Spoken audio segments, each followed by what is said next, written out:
I was lying in a hospital bed after a serious accident, barely able to move, barely able to breathe.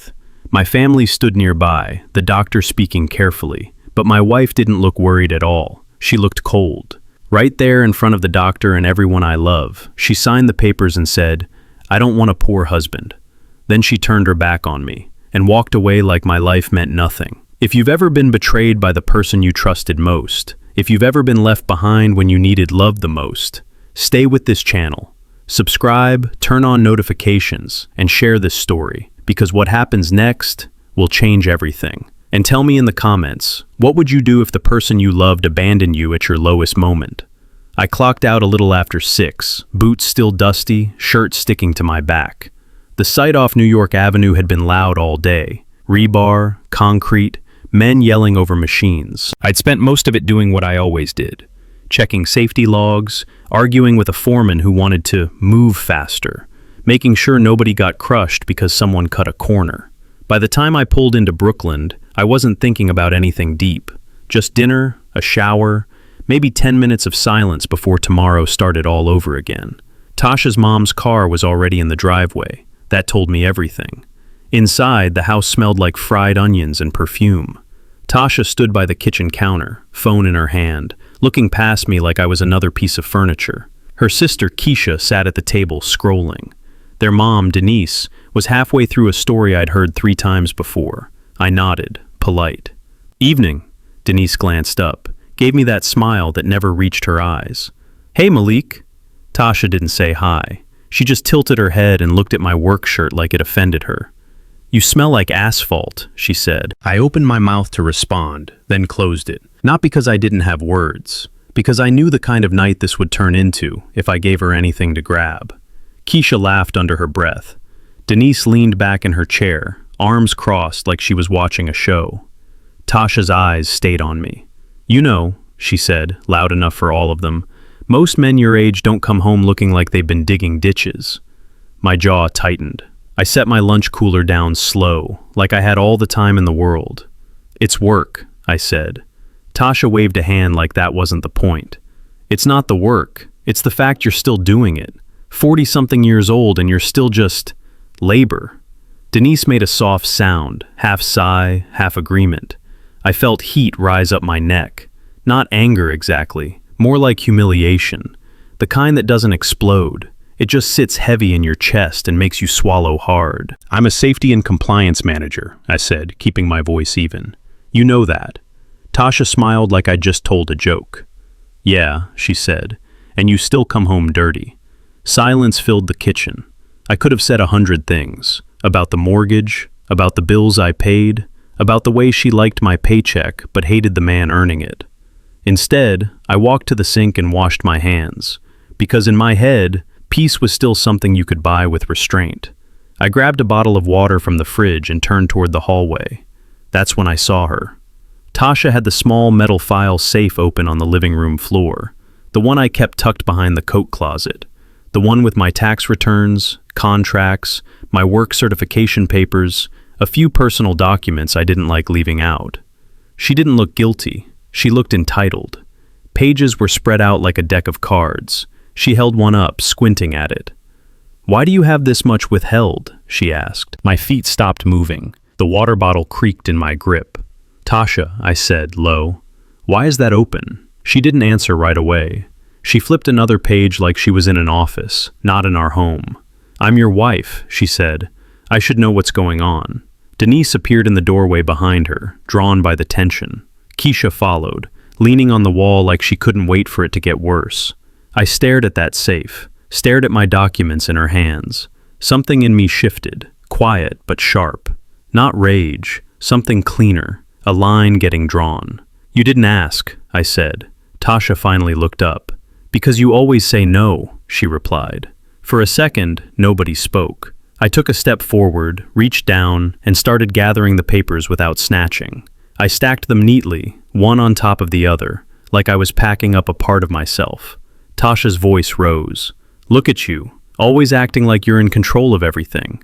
I didn't answer. I slid the papers back into the safe, shut it, turned the lock, and put the key in my pocket. My hands shook just enough that I noticed. Denise clicked her tongue. Malik, you don't have to be dramatic. I looked at her, then at Tasha. It's not dramatic, I said. It's private.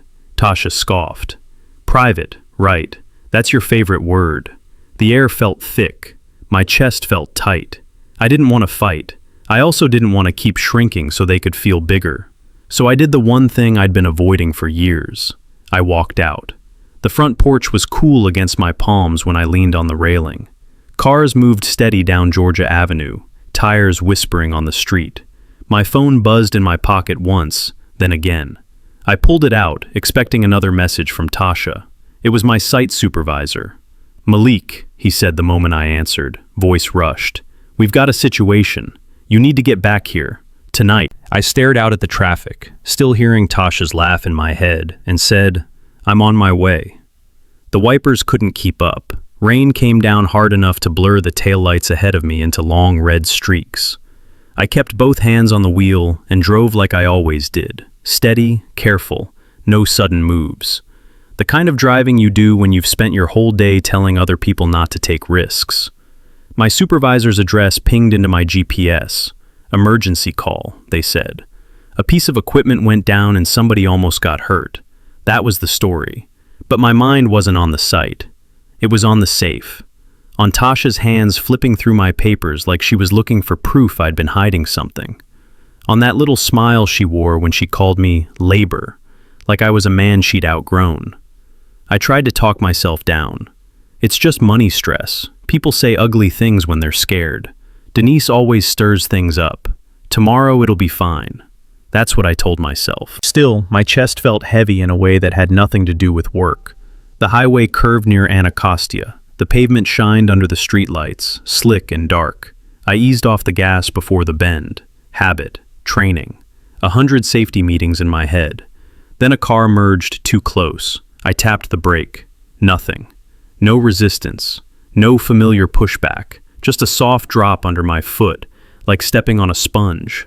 I pressed again, harder. The pedal sank to the floor.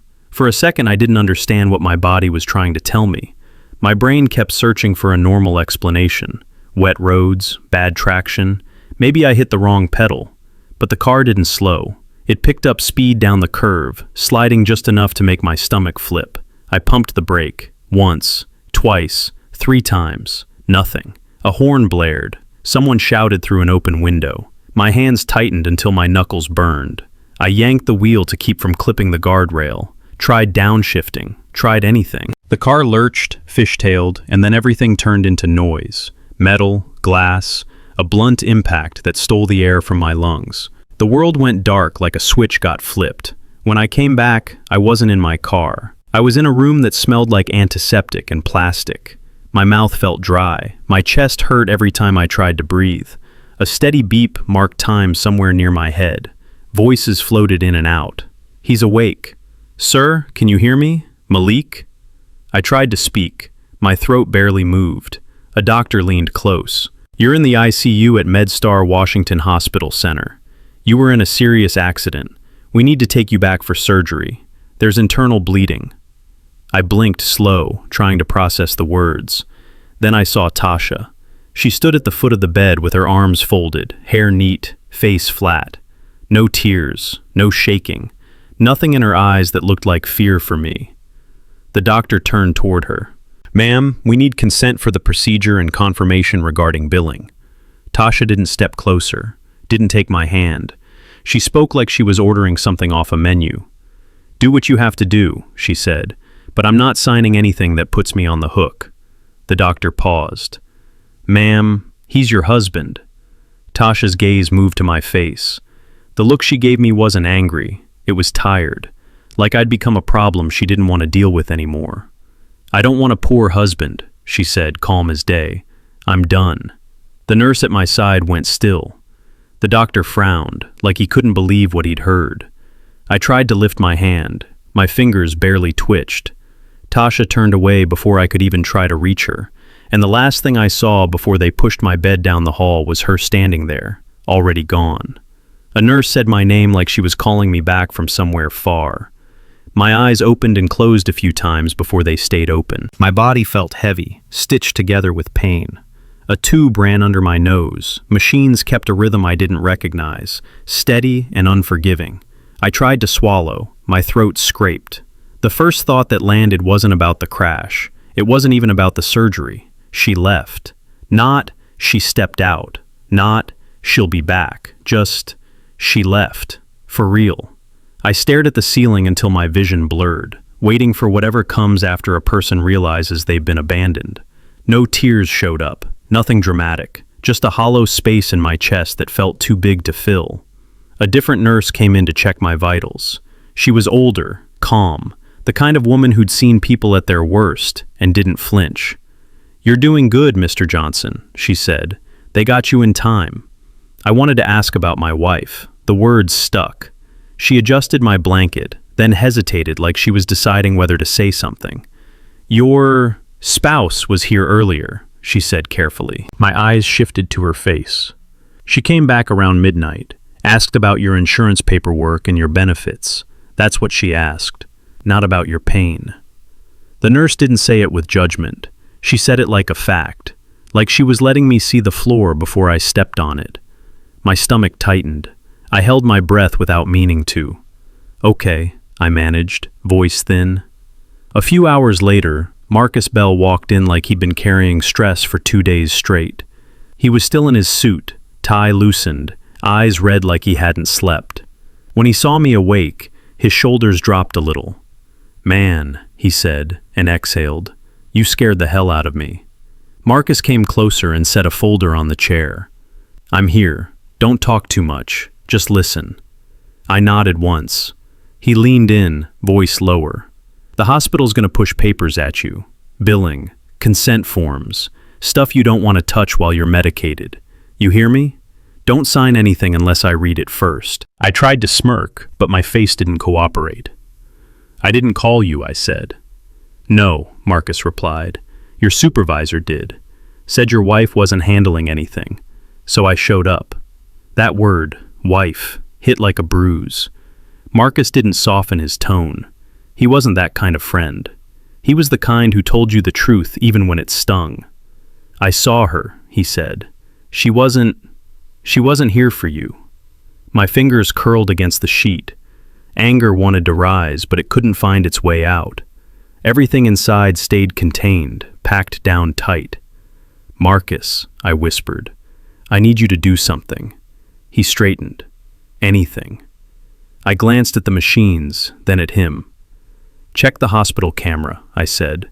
"Parking lot, intake, whatever you can get." Marcus frowned. "Why?" I held his eyes. "Because the brakes didn't fail like that," I said. "It felt wrong." Marcus studied me for a beat, then gave a slow nod. "All right," he said. "I'll start pulling what I can." He tapped the folder. "And I want you to think about every paper she ever put in front of you. Every time she said, 'Just sign.' You remember?" I closed my eyes. A flash of Tasha's hand sliding documents across the table. Her voice. "Hurry up, Malik. It's nothing." When I opened my eyes again, Marcus was already scrolling on his phone, sending messages. "Something about this isn't adding up," he said, more to himself than to me. My chest rose and fell in short, careful breaths while he worked. The first night out of the hospital, I slept on a borrowed couch in a short-term apartment off Capitol Hill. My body still moved like it belonged to someone older. Every step took planning. Every breath reminded me where they'd cut me open. Marcus dropped off groceries, pain meds, and a stack of mail I didn't know I'd missed. He didn't ask how I felt. He didn't need to. He watched how I lowered myself onto the cushion, how I paused before I reached for anything. When he left, I opened my laptop and logged into my bank account. At first I thought the page was loading wrong. Then I refreshed. The balance didn't change. Transaction after transaction filled the screen. Cash withdrawals, Zelle payments, grocery stores I'd never shopped at. A couple transfers labeled consulting, like we ran a business I'd never heard of, all dated before the crash. My fingers hovered over the trackpad, stiff. Tasha had always been the one who handled the day-to-day stuff. I paid the mortgage, utilities, insurance. She had the card, the apps, the passwords. I told myself that was partnership. Now it looked like trust with a blindfold on. A knock hit the door. Marcus came in with his own laptop bag, face serious. "I pulled your credit report," he said. He set a folder on the coffee table and slid it toward me. "You're going to want to sit with this." I was already sitting. Inside were loan documents, consumer debt, 2 personal lines of credit. One was close to maxed out. My name sat at the top of every page. My signature sat at the bottom. Except it wasn't. It looked like mine at a glance. Same slant, same loops. But the pressure was off. The letters didn't flow. It was like someone practiced copying it, then did it fast. I stared until my eyes ached. "That's not me," I said. Marcus didn't argue. "I know," he replied, "but the lender thinks it is." A sharp memory surfaced. Tasha sliding papers across the table, tapping the signature line. "Just sign, Malik. It's for the bank. It's nothing." And me, tired after work, signing because she asked. Signing because I wanted quiet. Another knock came, louder this time. Before I could even shift, the door opened.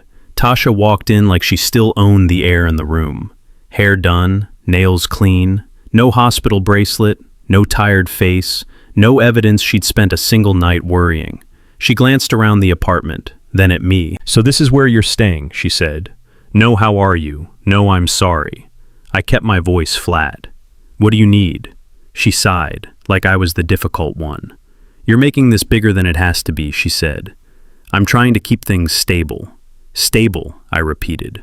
Tasha stepped closer, eyes flicking to the folder on the table. "You need to give me access to the accounts again," she said. "You being laid up, I can't have bills bouncing." I didn't move. "You already had access," I said. Her jaw tightened. "Don't start acting brand new," she snapped. "I'm your wife." Marcus stood behind the chair, quiet but present. Tasha noticed him and her tone shifted, sweeter for half a second. "Oh, of course you're here," she said. My phone buzzed on the coffee table. An email alert. Subject line: requested change of beneficiary. Pending review. My stomach turned. I clicked it open with one finger. The message said someone had submitted a request to change my life insurance beneficiary. It listed a timestamp. It listed an IP address. It listed a name. Tasha. I looked up at her. She saw my face and blinked once, then lifted her chin. "It's paperwork," she said. "Don't be dramatic." I didn't raise my voice. I didn't accuse her in front of Marcus. I just took a screenshot, then another, saved the email, forwarded it to Marcus. Tasha rolled her eyes and reached for her purse. "Call me when you're done playing victim," she said, heading for the door. The latch clicked behind her. I stared at the folder again, then at my bank screen, then at the email still open. My hand shook, but my mind felt clear for the first time in days. I turned my head toward Marcus. "Start it," I said. "I'm not defending myself anymore." Marcus picked me up before sunrise. He drove his own car, refused to let me touch a steering wheel, and didn't ask if I was ready. He just handed me a bottle of water and said we were going to Baltimore. My ribs still complained every time the road bounced, but I kept my face neutral. Pain was the easy part. The other stuff sat deeper. We pulled into a small garage on the east side, the kind of place that didn't advertise much, but stayed busy. A man in coveralls came out wiping his hands on a rag. Marcus spoke to him first, low and professional, like this was just another appointment. The owner nodded, then looked at me. "That's your car?" he asked. "Was," I said. He walked us to the back where the damaged vehicle sat under a tarp. He lifted it, shined a light underneath, and didn't talk for a minute. Just stared, ran his fingers along a line, checked something twice. Then he leaned in close to Marcus, voice dropping. "Somebody messed with this," he said. My stomach tightened. "What do you mean?" I asked. He straightened and glanced toward the front of the shop, like he didn't want anyone else hearing. "Brake line's been tampered with," he said. "Not wear and tear, not a slow leak. This isn't normal failure." The words didn't come with drama. That's what made them worse. He spoke like he'd seen it before. My hands gripped the edge of the counter until my fingers went numb. Marcus asked a few questions. Photos, documentation, what could be proven. The owner promised a written statement and an estimate, said he'd include everything he noticed. On the drive back, neither of us tried to fill the silence. We crossed back over into the city and stopped at a gas station near my neighborhood so Marcus could grab coffee. I stayed in the car, watching people come and go, thinking about the safe, the loans, the beneficiary request, and now a brake line. A delivery guy parked 2 spots over, hopped out of a small van and started sorting packages. I recognized him. Not his face exactly, his routine. He'd parked near our building more than once, always in a rush, always scanning his phone. He caught my eye and nodded, polite. Then his gaze lingered, like he was trying to place me. "You live over on Quincy?" he asked. I nodded. "Yeah." He scratched his jaw. "Man, I thought that was you," he said. "You the one who crashed last week?" I didn't answer right away. My throat felt tight. "Yeah," I said. He shifted his weight, lowered his voice. "I didn't want to get involved," he said. "But I saw something the night before. I was parked on the side street finishing deliveries. There was a woman, hoodie, cap, like she didn't want her face seen. She was crouched by a car, under it. Then she stood up real fast and walked off." My pulse kicked. "You sure it was my car?" I asked. He shook his head. "I'm not sure. I'm not saying I'm sure, the way she moved, I remembered because it looked strange, like she knew what she was doing." I tried to picture it, a woman in a hoodie, crouched, getting up fast, walking away. And then it hit me, an image of Tasha leaving the kitchen, the way she carried herself when she thought she was right. That same sharp walk, that same impatience. The delivery guy looked uncomfortable, like he regretted opening his mouth. "That's all I got," he said. "Just be careful." Marcus came back with 2 coffees and caught the end of it. Once the van pulled away, Marcus glanced at me. "You thinking what I'm thinking?" he asked. I stared out at the street. "I don't want to," I said. Marcus didn't soften. "If you ignore this," he said, "you're handing your life back to the same hands that almost took it." My phone buzzed before I could respond. A text from Denise, short, sharp. "Stop harassing my daughter. She told us you're losing it." Another message followed from Keisha. "You're scaring her. Leave her alone." I didn't type back. I took screenshots, saved them, and forwarded everything to Marcus. Then I opened my banking app and started changing passwords one by one while the coffee cooled in the cup holder. I started walking in Rock Creek Park before the sun came up, not because I was trying to be inspirational, but because I needed somewhere to put the noise in my head. The cold helped. It made everything sharp. It also made it harder to pretend I was fine. My steps were uneven. I couldn't move fast. That didn't matter. I kept going anyway, 1 foot in front of the other, letting the pain settle into the background while my mind worked. I'd spent years in compliance. My job wasn't to be liked. My job was to notice patterns people hoped nobody would notice. When something went wrong on a job site, the story was never just an accident. There was always a chain. So I built a chain. Marcus met me later that morning at my apartment with his laptop and a legal pad. He didn't sit down until he cleared a space at the kitchen table. "We're making a timeline," he said. "Clean, simple. Dates, times, receipts. No feelings." That last part made me almost laugh. We started with bank withdrawals, then the loans, then the beneficiary request, then my crash. We added every call Tasha made in the weeks before it happened. Some of them lasted seconds, others ran long enough to feel like a secret. Marcus drew lines, circled names, and asked questions the way a surgeon asks questions, precise, not curious. "When did she first ask you to sign bank paperwork? When did she start complaining about your job in front of family? When did she get access to your email?" I answered without embellishing. No anger, no pleading, just facts. When we finished the first draft, Marcus slid the paper toward me. "I'm filing for a temporary financial restraining order," he said, "and I'm requesting signature verification on those loans." I nodded. My face stayed calm, but inside something clicked into place. The part of me that used to hope for peace stepped aside.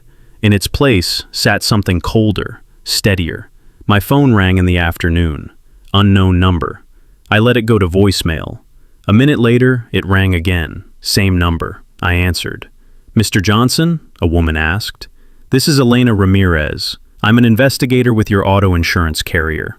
Her voice had that trained, controlled tone. Not hostile, not friendly. "Okay," I said. I'm calling because your claim has been flagged for potential tampering, she said. Brake line interference is being considered. I also see an attempted beneficiary change submitted while you were hospitalized. I stared at the wall. That was my wife, I said. I'm aware, Elena replied. I need your cooperation, documentation, any threats, any unusual contact, and I need you to stop communicating with her unless it's through counsel. Marcus looked up from his laptop like he'd heard every word. I can do that, I told her. Elena gave me her direct email and a case number. I wrote it down, slow and careful. That evening, a text came through from a number I didn't recognize. Don't dig. If you want peace, let it go. No name, no emoji, no extra words. I didn't respond. I forwarded it to Marcus and then to Elena, exactly the way Marcus had told me to. Evidence, not drama. Around 10, I stepped outside to take the trash down. The hallway smelled like someone's dinner. Somebody's TV played too loud through a door. I got to the curb and froze. A dark sedan sat across the street, engine running, lights off. The driver didn't step out, didn't wave, didn't do anything that made sense for someone waiting on a friend. I stood there long enough to make it obvious I'd noticed. The car didn't move. I carried the trash back inside, locked my door, and checked the peephole twice before I went back to the table, where Marcus's timeline still lay open, my pen resting right on top of it. The next morning, Marcus called before I even finished my coffee. Don't go outside, he said. His voice sounded clipped, like he'd already been arguing with someone. What happened, I asked. Tasha filed for a temporary protective order, he said. She's claiming you threatened her, that you're controlling, that she's afraid. I stared at the sink like it had answers in it. Afraid? I repeated. Yeah, Marcus said. And because she filed, the court clerk moved fast. There's a hearing date, but until then, you need to be careful. Don't text her. Don't show up anywhere she might be. Don't give her anything she can twist. My mouth went dry. I'd survived a crash. I'd survived surgery. Somehow this felt worse because it didn't come with bandages. It came with a story, and her story made me the villain. By noon, I had to report to a small office downtown for a standard check-in, part of the process. The waiting room was quiet. People kept glancing at my cane, then at my face, then back down like they didn't want to get caught looking at the man accused of being dangerous. A clerk slid papers across the counter without meeting my eyes. Sign here, acknowledging receipt. I read every line before I touched a pen. When I stepped back outside, my phone buzzed with 3 missed calls from my job. My supervisor finally picked up. Malik, he said, sounding tired. HR's requesting a meeting. For what? I asked. A pause. Your wife called, he said. She said you've been unstable, that you're spiraling. They're worried about liability. I laughed once, short and humorless. I'm the liability? I said. He didn't answer that. They're placing you on temporary leave, he said. Just until this clears. The words hit me hard, not because I needed the paycheck, though I did, but because my work was my name. It was the one place I didn't have to explain who I was. My reputation kept crews safe. My badge mattered. Tasha had found the one thing that could make me feel small without even being in the room. I drove to the company lot in Southeast and sat in my car with the engine off. Hands rested on my thighs, then tightened into fists without permission. I stared straight ahead, breathing slow, refusing to let anything show. My phone sat in the cup holder, screen dark. I tapped the voice memo folder and opened a recording from 2 weeks earlier. A fight in our kitchen.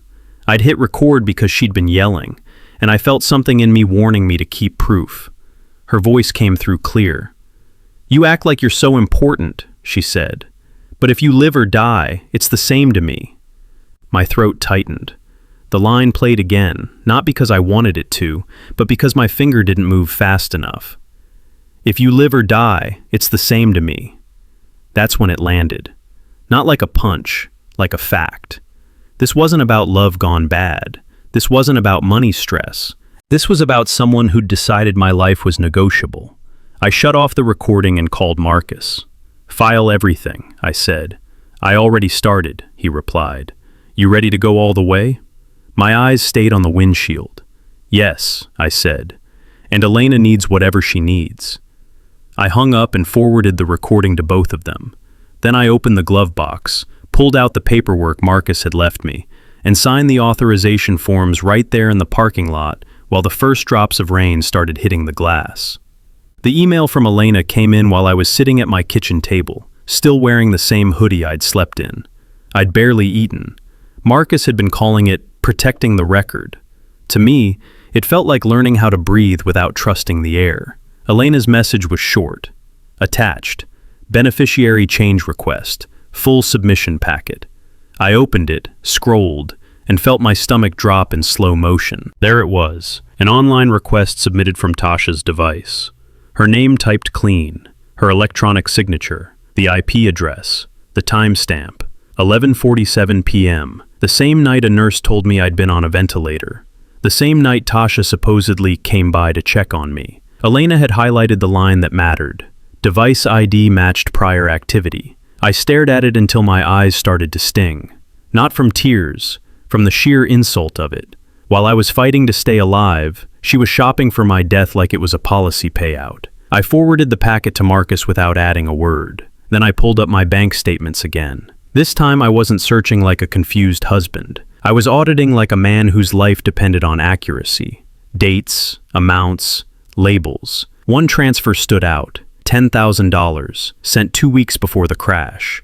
Memo line.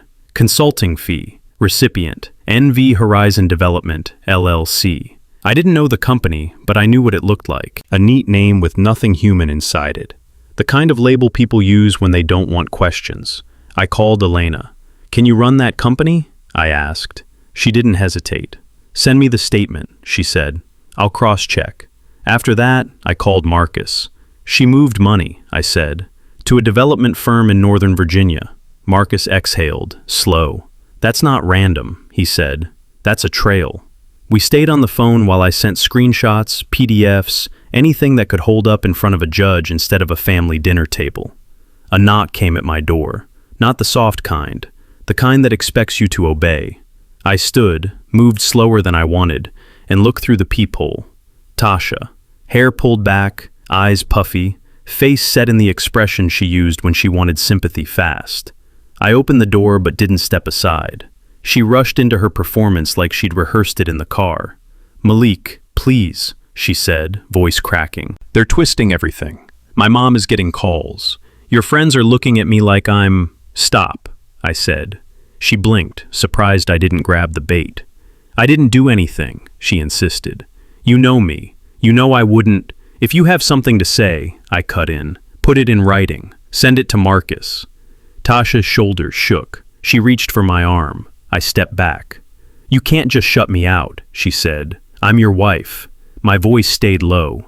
"You shut yourself out," I said. A flash of anger cut through her tears. "So you're really going to let them ruin me?" she snapped. I held her gaze, steady. "I'm not doing anything," I said. "I'm letting the truth do its job." She stared at me like she didn't recognize the man in front of her. Maybe she didn't. Maybe she'd never met him. I closed the door gently, locked it, and went back to the table where Marcus's timeline lay open beside Elena's attachment. My phone still lit up with that single transfer staring back at me. The valet tried to take my keys out of habit. I handed them over, then adjusted my grip on the cane before I stepped away. My leg still wasn't right, but it didn't need to be. I wasn't there to chase anyone. Marcus met me near the entrance. He wore a dark suit, calm face, the same expression he used in court when somebody thought theatrics could replace facts. "You sure?" he asked. "Let's finish it," I said. Inside, people moved in clusters. Laughter floated around like it belonged to another life. A banner near the stage read something about housing equity and community uplift, which would have been funny if it wasn't sitting on top of my real pain. I spotted Tasha before she spotted me. She stood near a tall man in a sharp blazer, hand resting on his arm like she'd practiced it. He looked like money, smooth smile, watch that probably cost more than my first car. When Tasha turned and saw me, her face drained in one breath. She recovered fast, pasted on a smile, and whispered something to the man. He glanced at me, then back at her, like I was a nuisance she hadn't warned him about. Tasha walked toward me with a tight grin, eyes bright in a way I knew too well. "Malik," she said, loud enough for people to hear. "What are you doing here?" I didn't answer with emotion. I answered like I was correcting a record. "I'm here because you made me part of this," I said. Her smile cracked. "This is harassment," she said louder. "You're following me now? After everything?" Heads turned. The man beside her, later I learned his name was Grant, stepped forward. "Sir," he said, voice firm, "you need to back up." Tasha pointed at me, acting like she was shaking. "He's been threatening me," she said. "That's why I filed." A security guard started walking over. That was her final move. Turn me into a problem in public so I'd get removed before anyone saw paperwork. Marcus stepped between us without raising his voice. "Good evening," he said to the guard. "I'm Marcus Bell, attorney for Mr. Malik Johnson."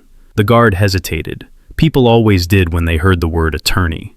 Marcus turned to Tasha and held out an envelope. "Ms. Johnson," he said, "you've been served." Tasha blinked hard. "Served with what?" she snapped. Marcus kept his tone steady.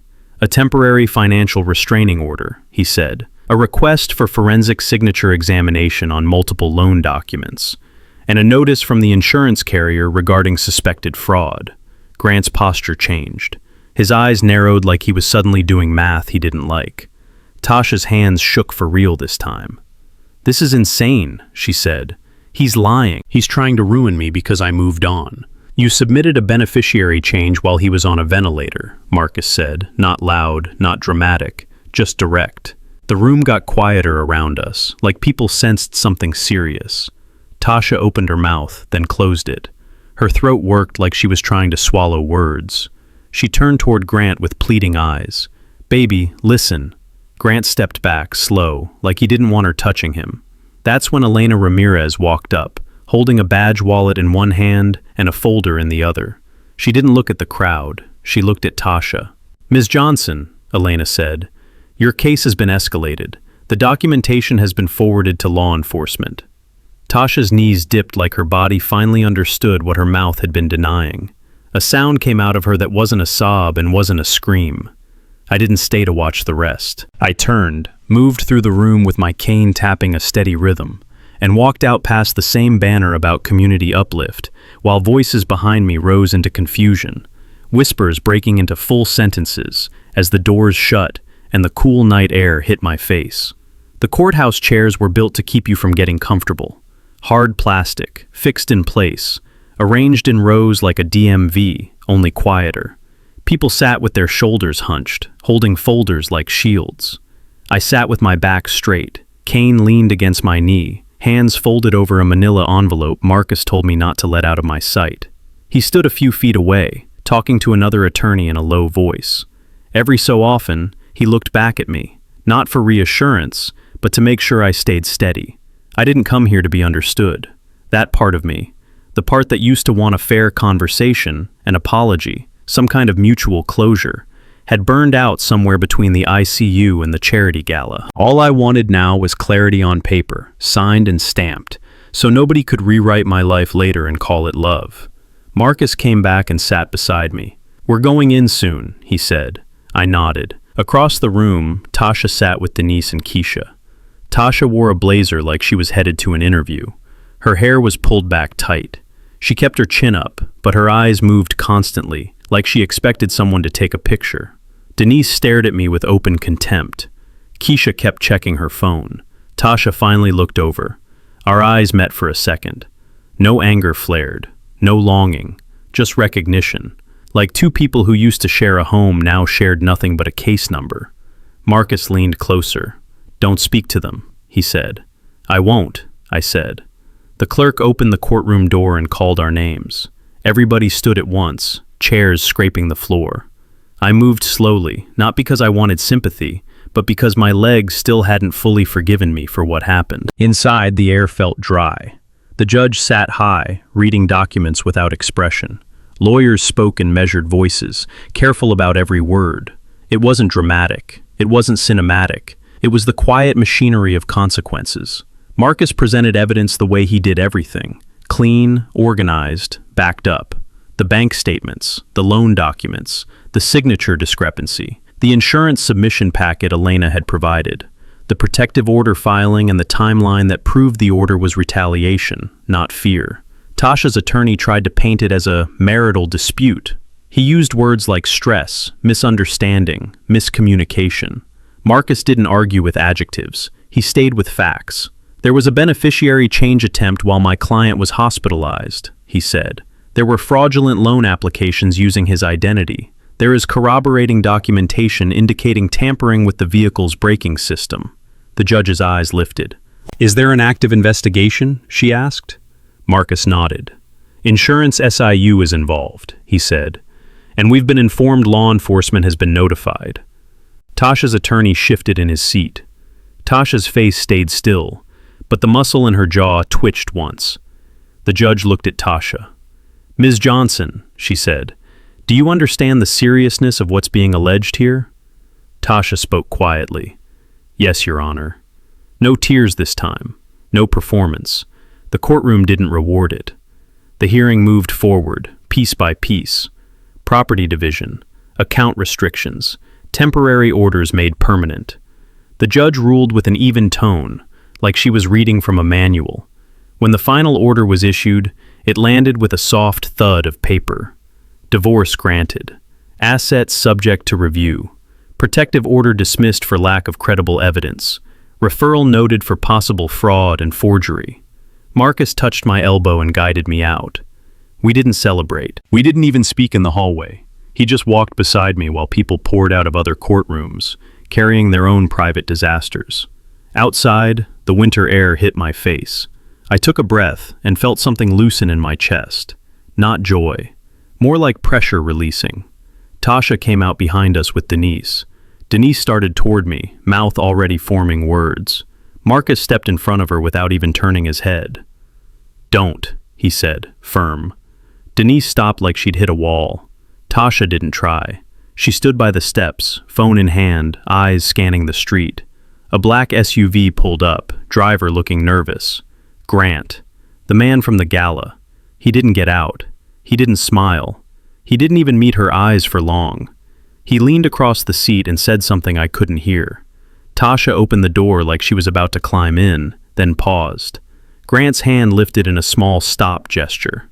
He shook his head once. Then the SUV rolled away, leaving her standing on the sidewalk with Denise and Keisha, all three of them watching it go like it had taken something with it. Marcus exhaled. That's what happens when money realizes it's at risk, he said. I didn't respond. My attention was on my own hands, on the way they weren't shaking anymore. 2 weeks later, HR cleared me to return to work. My supervisor didn't apologize. He didn't need to. He just handed me a hard hat and told me they'd reassign the project while I was out. Walking onto that site again felt strange. Not because I'd forgotten the job, but because I'd changed inside it. A couple guys nodded at me like they weren't sure what to say. One of the foremen, the same one who used to fight me on every safety directive, actually held eye contact longer than usual. Glad you're back, he said. That was it. No speeches, no clapping, just a man acknowledging another man who hadn't folded. I did my rounds, checked the logs, inspected harnesses, corrected a crew that had stacked materials too close to the edge. My voice stayed calm. My instructions stayed firm. Later that week, I drove to Brooklyn with Marcus's checklist in my pocket. The house looked the same from the outside. Same porch, same front steps, same curtains. But standing in front of it, I felt like I was looking at a place I'd already moved out of in my mind. I used my key. The lock turned easily, like it didn't know the marriage had ended. Inside, the rooms held too much history. I didn't walk through them slowly. I didn't touch things for nostalgia. I moved like I was on a tight schedule. I packed what belonged to me.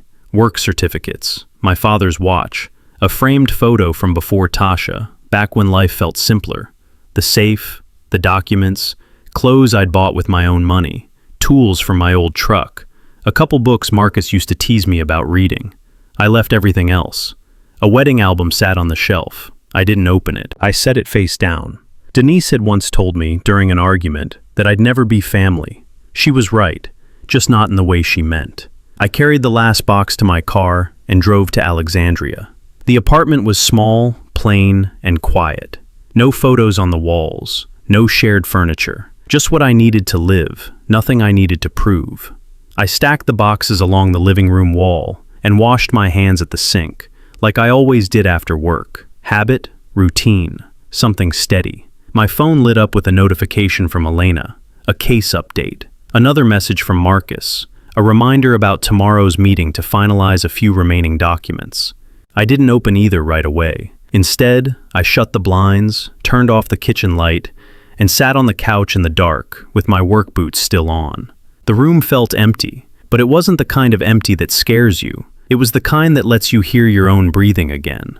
The alarm on my phone was set for 5:10 a.m. I left it there and leaned back, already thinking about the morning shift and the coffee I'd make before I headed out.